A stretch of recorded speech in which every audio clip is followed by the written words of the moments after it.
Pemirsa, Satreskrim Polrestabes Medan menangkap komplotan perampok telepon genggam yang kerap mengaku sebagai polisi.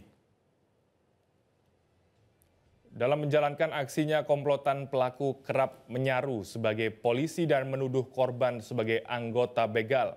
Pelaku juga meminta korban agar menyerahkan telepon genggamnya untuk menjalani pemeriksaan.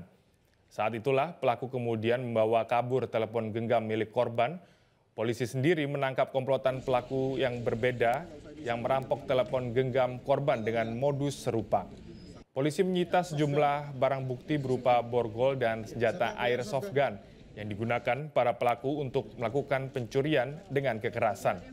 Menurut Wakapolres Tabes Medan AKBP Taryono, selain 4 tersangka yang ditangkap sebagai pelaku polisi gadungan untuk merampok, ternyata ada 1 orang lain lagi yang juga pura-pura jadi polisi untuk mencuri dengan kekerasan di jalanan.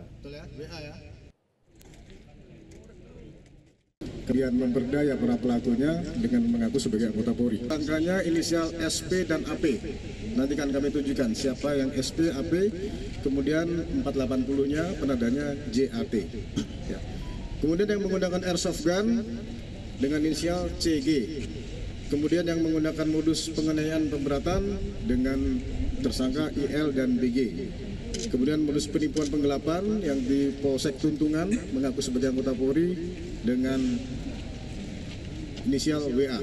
Ya, yang lain Curas, Suranmor, kemudian Curat dan Curat. Download Metro TV Extend sekarang.